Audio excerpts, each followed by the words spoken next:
Photo खींच के ठीक से नहीं आया, लेकिन चैप्टर का नाम वही है। चैप्टर का नाम है गुजरात प्रदेश, चैप्टर नंबर 6, षष्ठ पाठ। आज हम हमारे राज्य गुजरात के बारे में पढ़ेंगे। तो इसकी विशेषताएं, भारत देश में इसका क्या स्थान है, सारी बातें हम जानेंगे। देखो, क्लास 8 में पढ़ते हो आप, तो कुछ चीजें आपको बताने नहीं होती कि ये सारी चीजें नहीं करनी होती।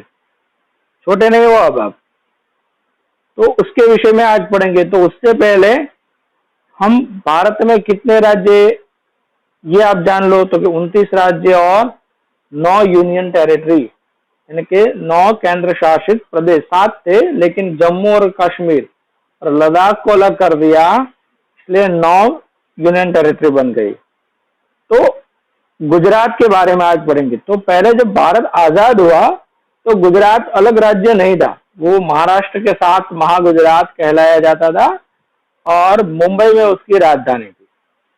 लेकिन क्या होता था, दिक्कत ये होती थी कि महाराष्ट्र में बोली जाती थी मराठी और गुजरात में बोली जाती थी गुजराती।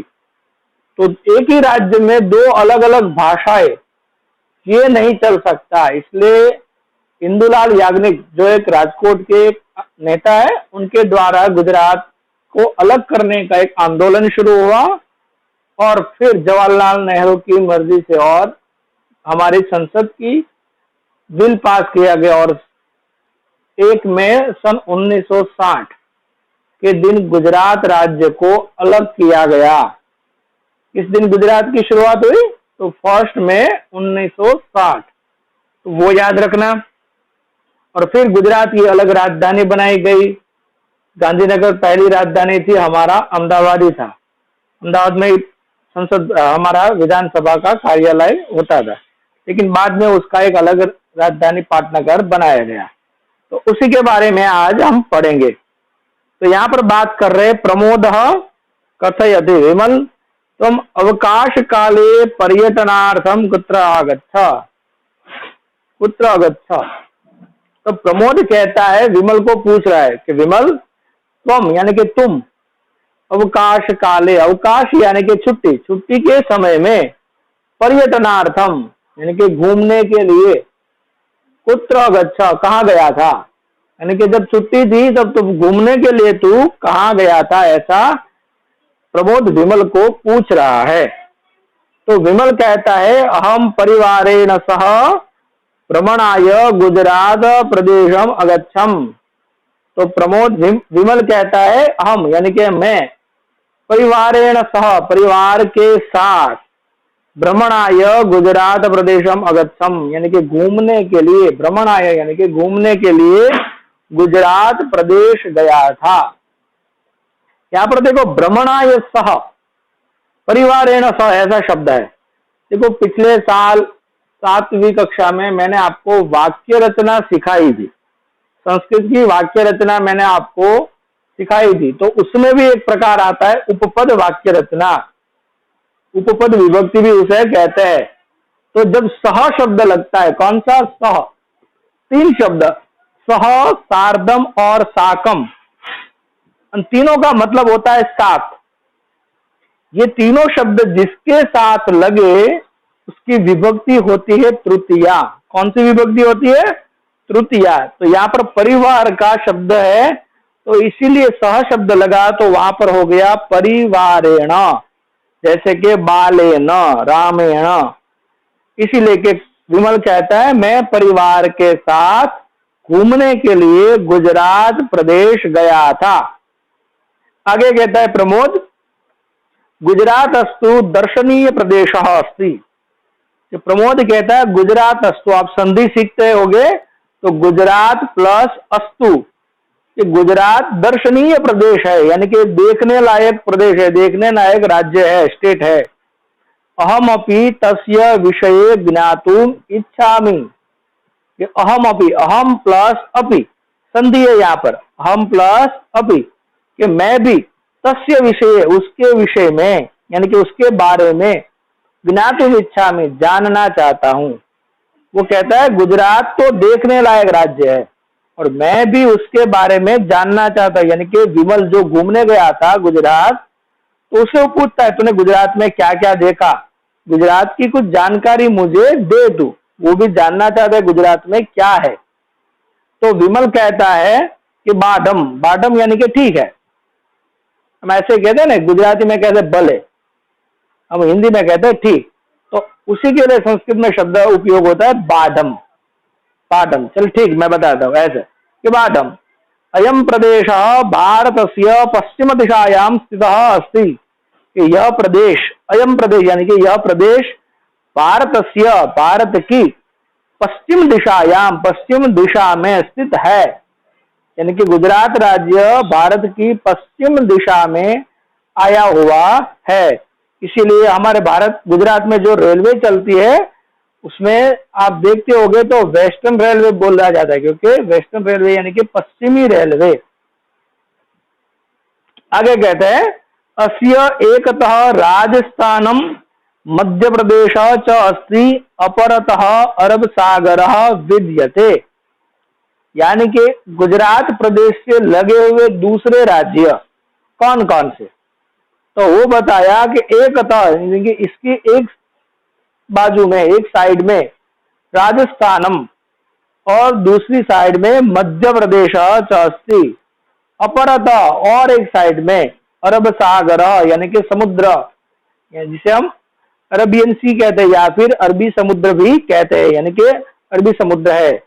और दूसरा एक राज्य गुजरात से लगा हुआ है तो वो है महाराष्ट्र। इसमें लिखा नहीं है लेकिन आपको जानना चाहिए। तो गुजरात से 3 राज्य लगे हुए हैं, कौन कौन से? राजस्थान, मध्य प्रदेश और महाराष्ट्र। साथ में एक साइड में है अरबी समुद्र, जिसे हम अरेबियन सी भी कहते हैं। प्रमोद कथयति गुजरात वासिनां मुख्य व्यवसाय कः अस्ति। प्रमोद कहता है गुजरात के लोगों का मुख्य व्यवसाय यानी कि उसका मुख्य बिजनेस, मेन बिजनेस क्या है, गुजरात के लोग ज्यादातर काम क्या करते हैं? तो विमल कहता है अत्र नेको व्यवसाय न प्लस एक, संधि है न प्लस एक, तो इसीलिए संधि हुई। अ के बाद अ या आ के बाद अगर ए आए तो ऐ होता है। वो आप हिंदी और संस्कृत दोनों में संधि सीखे हो, मैंने पिछले साल पढ़ाई है। तो विमल कहता है अत्र अनेको व्यवसाय, यहाँ पर अनेक व्यवसाय है, न प्लस एक, यानी कि यहाँ एक व्यवसाय नहीं अनेक व्यवसाय, यानी कि बहुत सारे व्यवसाय, सिर्फ एक ही कोई बिजनेस नहीं होता, बहुत सारे होते हैं।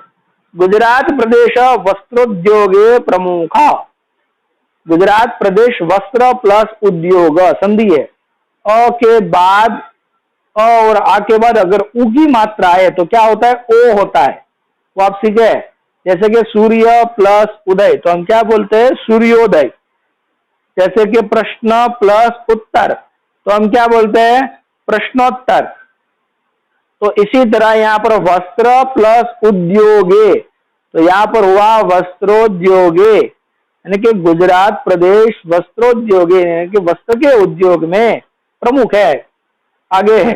गुजरात में ज्यादातर वस्त्र का बिजनेस हमारे सूरत में ही ज्यादा होता है। सूरत और अहमदाबाद ये 2 बड़े सेंटर है, यानी कि पूरे भारत में जो कापड़ का मार्केट है वो सबसे ज्यादा गुजरात पूरा करता है।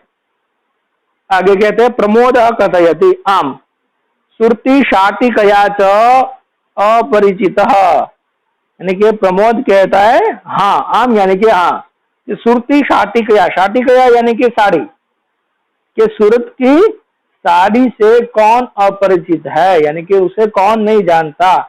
पूरी दुनिया में सूरत का साड़ी का बिजनेस प्रसिद्ध है, तो वही वो कहता है कि उसे कौन नहीं जानता, यानी कि सूरत की साड़ियों को कौन नहीं जानता। अमूलम अमूल्यम, यानी कि गुजरात की एक बहुत बड़ी डेयरी अमूल, अमूलम अमूल्यम यानी कि वो अमूल्य है।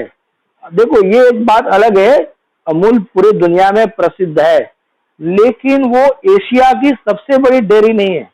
एशिया की सबसे बड़ी डेयरी कौन सी है? बनास डेयरी, जो बनासकांठा में आई हुई, तो एशिया की सबसे बड़ी डेयरी है।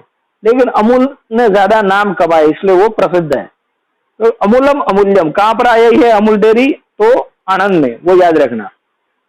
दुग्ध केंद्रे भी तत्रैवास्ति अति मया श्रुतम, यानी कि अमूल दुग्ध केंद्र में भी तत्रैवास्ति यानी कि वहां पर है, तत्रैव प्लस अस्ति इति मया श्रुतम, ये मैंने सुना। यानी कि अमूल का दुग्ध केंद्र यानी कि दूध का केंद्र यानी कि बहुत बड़ी डेयरी वहां पर है, ऐसा मैंने सुना है। श्रुतम यानी कि सुना है, यानी कि गुजरात में दूध का भी बहुत बड़ा व्यापार है जिसका नाम है अमूल, वो भी मैंने सुना है, ऐसा वो बता रहा है प्रमोद विमल को। विमल कहता है सत्यम श्रुतम, तुमने सही सुना है। तत्र दुग्धेन नवनीतम दधि घृतम श्रीखंड चाकलेटातैनि अनेकानि प्रसिद्धानि खाद्यानि निर्मीयन्ते। यानी कि क्या कहा, विमल कहता है सत्यम श्रुतम, तूने सही सुना है, वहां पर दूध का भी बहुत बड़ा व्यापार है। तो वहां पर क्या क्या बनता है, यानी कि अमूल में और क्या क्या चीज बनती है कि तत्र दुग्धेना यानी कि उस वहां पर दूध से नवनीतम, नवनीतम यानी कि मक्खन बटर, यानी कि उस दूध से मक्खन, दधी यानी कि दही, घृतम यानी कि घी, श्रीखंडम जो हम श्रीखंड खाते हैं वही श्रीखंड, चाकलेट, चाकलेट यानी कि चॉकलेट, चाकलेट प्लस आदीनी यानी कि अनेकानि प्रसिद्धानि खाद्यानि निर्मीयन्ते, अनेक प्रसिद्ध खाने की चीज बनती है। तो अमूल में सिर्फ दूध ही नहीं बनता, और भी खाने की क्या क्या चीज बनती है, तो उस दूध से मक्खन बनता है, दही बनता है, घी बनता है, श्रीखंड बनता है और चॉकलेट, चॉकलेट जैसे अनेक प्रसिद्ध खाने की चीजें वहां पर निर्मीयन्ते यानी कि बनती है। तो अमूल सिर्फ दूध के लिए प्रसिद्ध नहीं है, अमूल की ये सारी चीजें भी बहुत फेमस है, तो वो भी याद रखो। आगे कहते हैं, प्रमोद कहता है कि हम तु तत्रत्यानाम पर्यटन स्थलानाम विषय ज्ञातुम इच्छामि। तो प्रमोद कहते कि हम तु कि मैं तो तत्रत्यानाम कि वहां के पर्यटन स्थलों के विषय में यानी कि घूमने लायक स्थलों के विषय में जानना चाहता हूँ। यानी कि ये तो गुजरात का व्यवसाय हो गया। गुजरात में ज्यादा बिजनेस क्या होता है वो बताया कि सूरत में साड़ी का बिजनेस होता है, पूरे गुजरात में वस्त्र का ज्यादा बिजनेस होता है, अमूल में दूध का और उसके और भी कई सारी चीजें बनती, ये बिजनेस होता है। लेकिन घूमने लायक चीज क्या है, देखने लायक चीज क्या है, इसके बारे में मैं जानना चाहता हूं, ऐसा प्रमोद विमल को कहता है। आगे कहते हैं विमल, अस्मिन् प्रदेशे अनेकानि पर्यटन स्थलानि सन्ति, यानी कि इस प्रदेश में, इस राज्य में अनेकानि अनेक पर्यटन स्थल है, यानी कि घूमने लायक स्थल है। तो कौन कौन से स्थल है कि यथा गिरनार, जैसे कि गिरनार, गिरनार जूनागढ़ में आया हुआ गुजरात का सबसे बड़ा पर्वत है, जिसमें 10,000 सीढ़ियां है, जिसके ऊपर भगवान दत्तात्रेय का मंदिर है, और 7,000 जब आप चढ़ते हो तो वहां पर माता अंबाजी का मंदिर है, और साथ में कुछ जैन देरासर भी है। और साथ में क्या बताया, गिरनार अभयारण्य, अभयारण्य यानी कि जंगल के, गिरनार अभयारण्य पूरे वर्ल्ड में फेमस है। किसके लिए, लायन के लिए, वहां पर शेर देखने को मिल जाते। एशिया में सबसे ज्यादा शेर कहीं पर है तो वो गिरनार पे, लायन वहां पर ही मिलते हैं, गिरनार अभयारण्य में। रमणीय सागर तटाहा, रमणीय सागर तट यानी कि समुद्र, समुद्र के किनारे, बीच, यानी कि गुजरात में सबसे ज्यादा बीच है। पूरे भारत में सबसे ज्यादा समुद्र किसी राज्य के पास है तो वो गुजरात के पास है। 1600 किलोमीटर, 1600 किलोमीटर समुद्र है गुजरात के पास। सोमनाथ मंदिरम, और साथ में क्या बताया, सोमनाथ मंदिरम। देखो समुद्र ज्यादा है तो ये भी जान लो कि पूरे भारत में सबसे ज्यादा बंदर, बंदरगाह जिसे हम कहते हैं, वो भी गुजरात में है।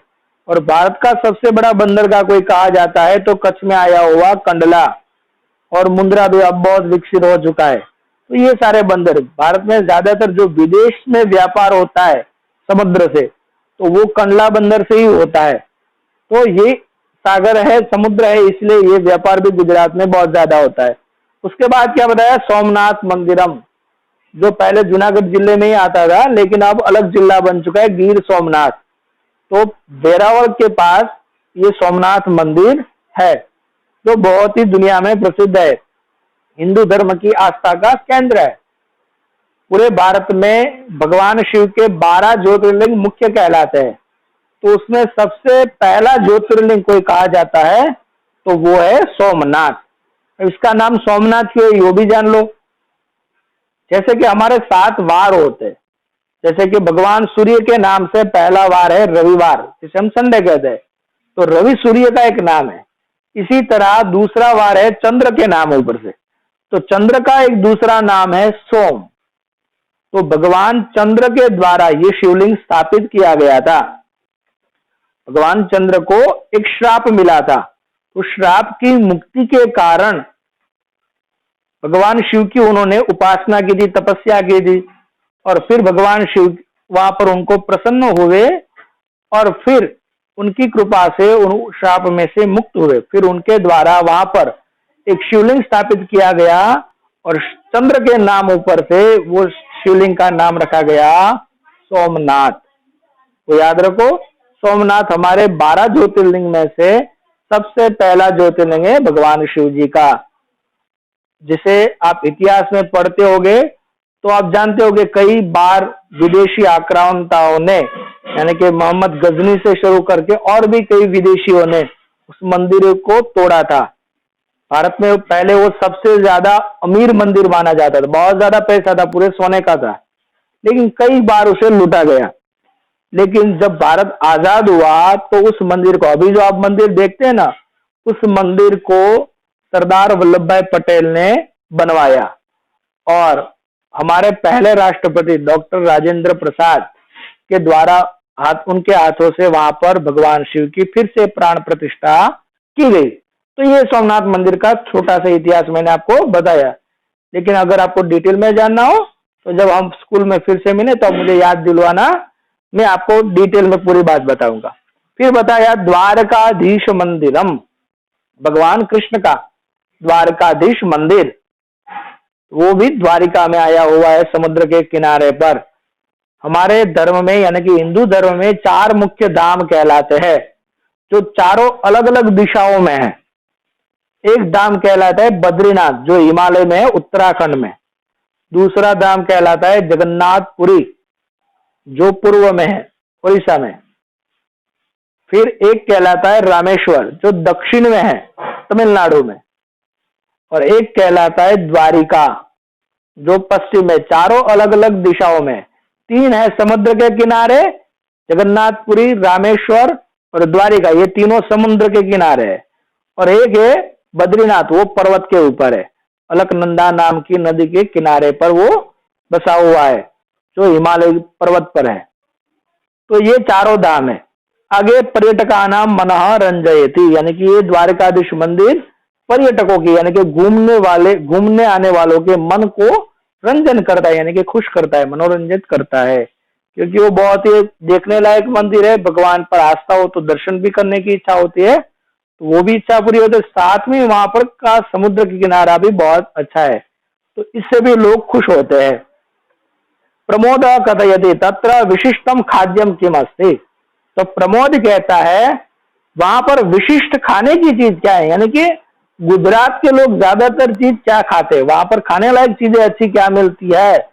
तो विमल कहता है खमण, ढोकला, फाफड़ा आदि कम च जनाहा रुचि पूर्वकम खादंती। अब ये देखो गुजरात के लोगों का खाना क्या है। वैसे तो हम बहुत सारी चीजें खा लेते हैं, लेकिन ज्यादातर फेमस क्या है, तो गुजरात के लोगों का मनपसंद खाना बताया गया खमन, ढोकला, फाफड़ा, और भी लोग रुचि पूर्वक, यानी कि और भी सारी चीजें लोग रुचि से, खुशी से खाते हैं।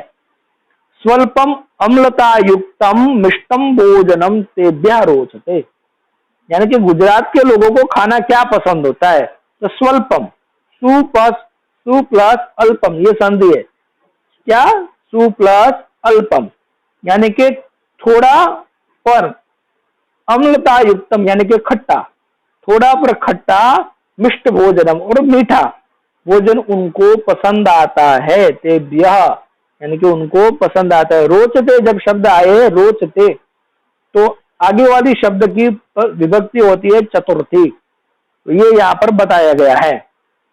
आगे कहते हैं प्रमोद कहते हैं ढोकला तो मह्यम बहु रोचते। प्रमोद कहते हैं ढोकला तो मुझे भी बहुत पसंद है। अस्मद शब्द की चतुर्थी विभक्ति है मह्यम मुझे।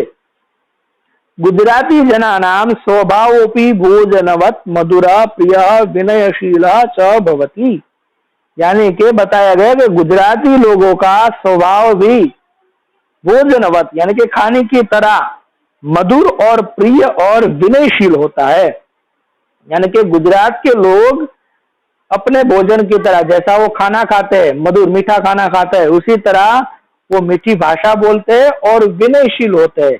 क्यों विनयशील होते हैं? कि पूरे भारत में किसी भी इंसान को सम्मान के साथ बुलाया जाता है तो वो सबसे ज्यादा गुजरात में। क्योंकि हम किसी अनजान को भी बुलाते हम क्या कहते हैं, पीछे भाई लगाते हैं, या कोई लेडीज हो तो उसके पीछे हम बहन लगाते हैं।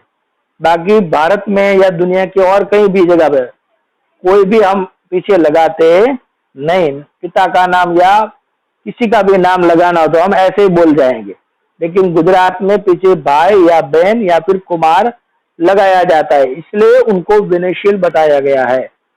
आगे कहता है विमल सत्यम ते प्रत्येकम जनस्य नामना सह भाई बहनम पदम संयोज्य संबोधयति यथा मुरारजी भाय सरिता बहन इति। देखो वही यहाँ पर एग्जाम्पल दिया गया। क्या कहते हैं कि सत्य है ते प्रत्येकम जनस्य कि वो प्रत्येक इंसान को नाम नासा यानी कि प्रत्येक इंसान के नाम के साथ भाई बहन ऐसा पद यानी कि ऐसा एक नाम जोड़कर संबोधन करते हैं यानी कि पुकारते हैं। यानी कि किसी का भी नाम लेंगे तो उसके पीछे भाई या फिर बहन ऐसा शब्द जोड़कर वो उनको पुकारेंगे। जैसा कि वहां पर एग्जाम्पल दिया गया मोरारजी भाई और सरिता बहन, इस तरह से लोग यहाँ पर लोगों को पुकारते हैं। इसीलिए गुजरात के लोगों को यहाँ पर बताया कि वो बहुत सरल और मीठे होते हैं। आगे बताया गया प्रमोद कहता है अस्य प्रदेशस्य गरबा नृत्यम जगत प्रसिद्धम। यानी कि इस प्रदेश का गरबा नृत्य दुनिया में प्रसिद्ध है। यानी कि गुजरात में गरबा नृत्य भी सबसे ज्यादा फेमस है वर्ल्ड में। दर्शनीय खलु ऐसा प्रदेश है कि रियल में ये प्रदेश दर्शनीय है यानी कि देखने लायक है।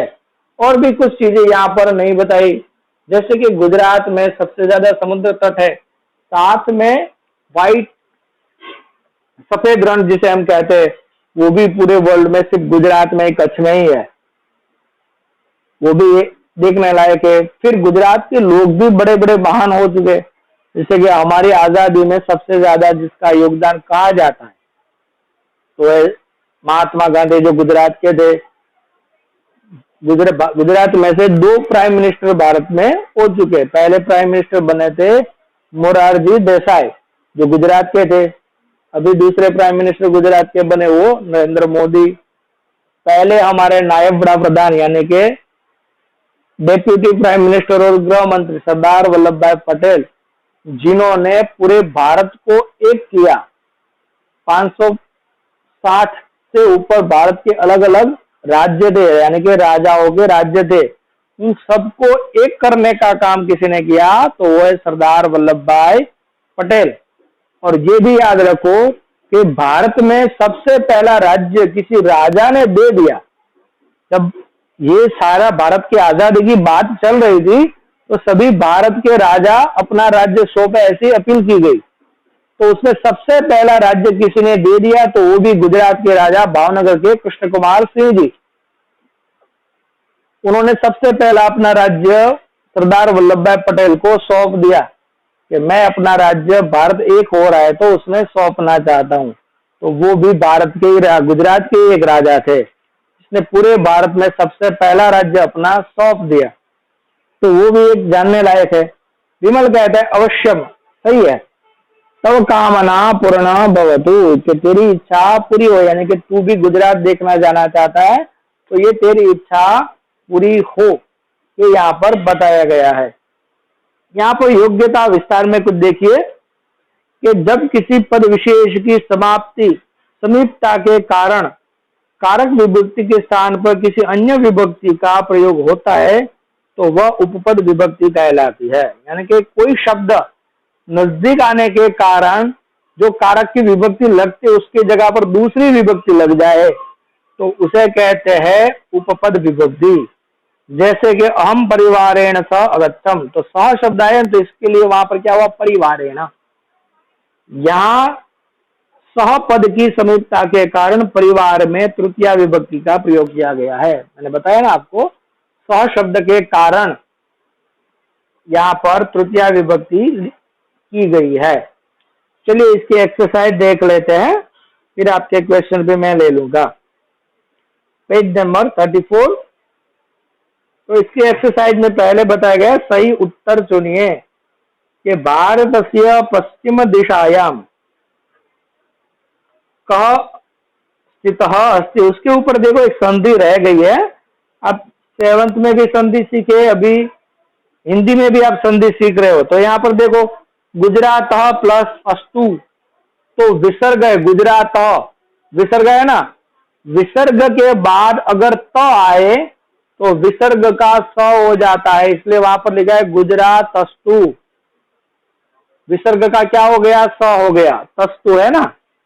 पर्यटन, न के अंदर अ है और उसके बाद भी अ आए तो क्या होता है, आ होता है। तो पर्यटनार्थम, न प्लस एकम, तो न के अंदर ए और पीछे आया ए, तो इसलिए वहां पर हुआ नेकः। वस्त्र प्लस उद्योग, तो अ और आ की मात्रा के बाद उ आए तो क्या होता है ओ, तो वस्त्रोद्योगे। तत्र प्लस एव प्लस अस्ति, तो तत्र अ है और उसके बाद ए आया तो तत्र हो गया। फिर व के अंदर अ और उसके बाद अ आया तो आ हो गया, तत्रे वास्ति, ये संधि का नियम है।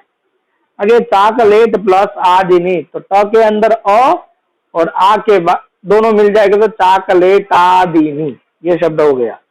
चलिए अब एक्सरसाइज देख लो। हम संधि का एक पूरा चैप्टर चलाएंगे तो आपको संधि उस समय में विस्तार से पढ़ा दूंगा। यहाँ पर लिखा है भारतस्य पश्चिम दिशायां कः स्थितः अस्ति, तो गुजरात। आगे गुजरात प्रदेशम भ्रमणाय कः अगच्छत्, गुजरात प्रदेश घूमने कौन गया था, तो विमल। तो गुजरात प्रदेश प्रमुख व्यवसाय का, यहाँ का प्रमुख व्यवसाय क्या है, तो वस्त्रोद्योग यहाँ पर लिखा है।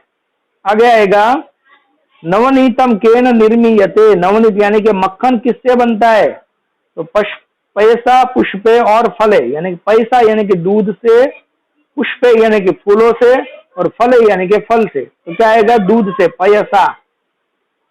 अस्य प्रदेश प्रमुखम नृत्यम किम, इस प्रदेश का प्रमुख नृत्य क्या है, गरबा। वो याद रखना, पिछले साल कुछ लोग तो बिहू लिखते थे, कुछ लोग कथक लिखते थे। अपने राज्य में कौन सा नृत्य फेमस है वो तो याद होना चाहिए ना, तो क्या होगा, गरबा। आगे पूरे वाक्य में उत्तर देना है। तो विमल केन स भ्रमणाय गच्छत्, विमल किसके साथ घूमने गया, तो विमल परिवारेण सह भ्रमणाय अगच्छत्। आगे स भ्रमणाय कुत्र अगच्छत्, वो घूमने के लिए कहाँ गया, तो स भ्रमणाय गुजरात प्रदेशम अगच्छत्।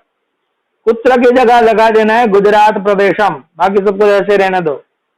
गुजरात वासिनाम विशिष्टम खाद्यम किम किम अस्ति, ये गुजरात वासियों के खाने की चीज क्या क्या है, तो वहां पर लिखना है गुजरात वासिना, इतना तो रहने ही देना। विशिष्टम खाद्यम वो भी रहने दो, किम किम की जगह लिखो खमन ढोकला फाफड़ा आदिकम अस्ति, खमन ढोकला फाफड़ा आदिकम अस्ति, इतना लिखना है।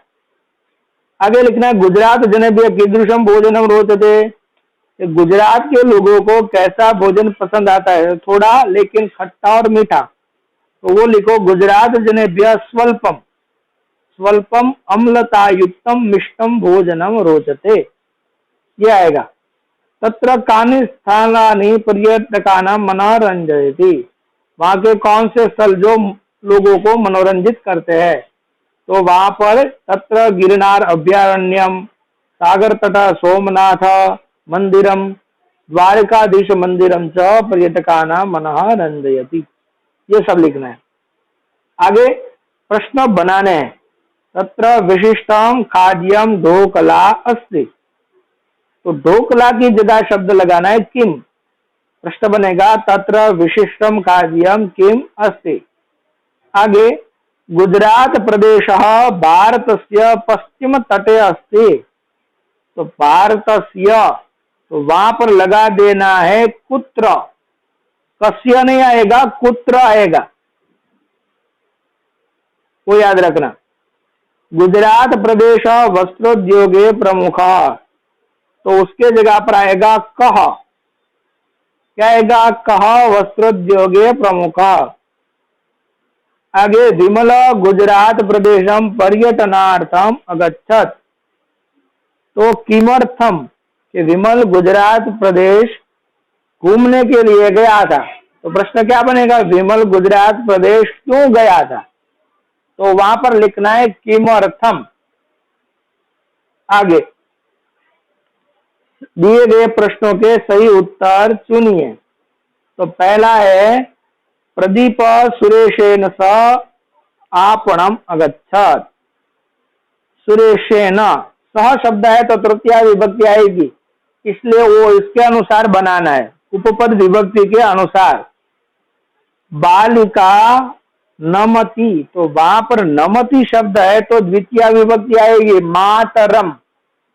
क्या आएगा? मातरम नमति। आगे मोदकानी रोचते, तो मैंने बताया रोचते शब्द आएगा तो चतुर्थी विभक्ति आएगी, तो इसलिए वहां पर आएगा रामाय मोदकानी रोचते। आगे प्रधानाचार्य पुस्तकानी दास्यति, तो वहां पर आएगा चतुर्थी विभक्ति छात्रेभ्य, देने की बात आ रही तो चतुर्थी विभक्ति आएगी छात्रेभ्य। क्या आएगा? छात्रेभ्य। आगे रिक्त स्थानानि पूरयत, यानी कि रिक्त स्थान पूर्ण है, तो पहला वाक्य बनेगा चित्रम समुद्र तटस्य अस्ति। उसके बाद ते बालकाः कंदुकेन, कंदुक यानी के बॉल, बॉल से खेल रहे हैं। तत्र एका नौका अपि अस्ति, नौका यानी के नाव, वहां पर एक नाव भी है। जनाः इतः ततः भ्रमन्ति, लोग इधर उधर घूम रहे हैं, तो भ्रमन्ति। उसके बाद नारिकेल वृक्षाः, नारियल के वृक्ष वहां पर दिख रहे हैं, नारिकेल वृक्षाः प्राकृतिक सौंदर्यम वर्धयन्ति, यानी कि नारियल के वृक्ष प्रकृति का सौंदर्य बढ़ाते हैं। और आखिरी एक ही बाकी रहा, पर्यटकाः आनंदम अनुभवन्ति, यानी कि लोग आनंद का अनुभव करते हैं। फिर से सारे ब्लैंक्स बता रहा हूं, वो याद रखो। पहले में आएगा समुद्र तटस्य, दूसरे में आएगा कंदुकेन, तीसरे में आएगा नौका, चौथे में आएगा भ्रमंती, नहीं तीसरे में नौका, चौथे में भ्रमंती, पांचवा आएगा नारिकेल वृक्षाः और आखिरी आएगा आनंदम। ओके, और बाकी आखिरी एक्सरसाइज अपने आप करनी है, उसमें वही शब्द लिखने हैं। चलिए, जिसका क्वेश्चन हो मैं यहां से ले लेता हूं। किसी को कोई क्वेश्चन है?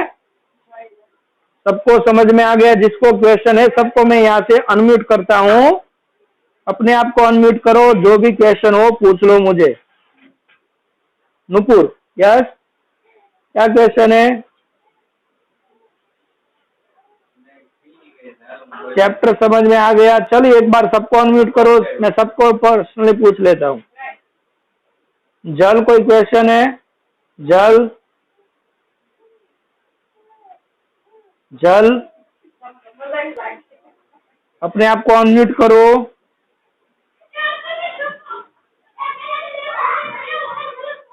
No question, okay. नुपुर, कोई क्वेश्चन है?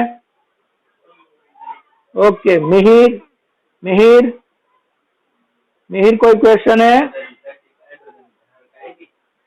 ओके, निशा, निशा कोई क्वेश्चन है?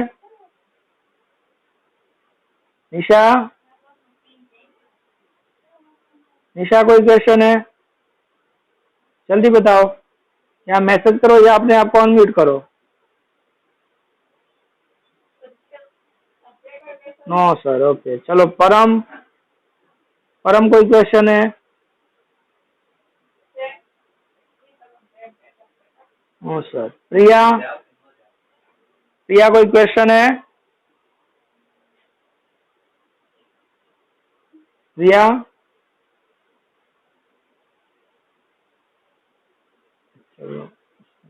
ओके, तो किसी को कोई क्वेश्चन नहीं। अभी थोड़ी देर बाद में इसके आंसर की मैं आपको भेज दूंगा, वो लिख लेना, और साथ में मैं आपको इसका वीडियो भी अपलोड करके भेज दूंगा, तो वो भी देख लेना, ताकि आपको एक बार फिर से थोड़ा बहुत समझ में आ जाएगी। चलिए।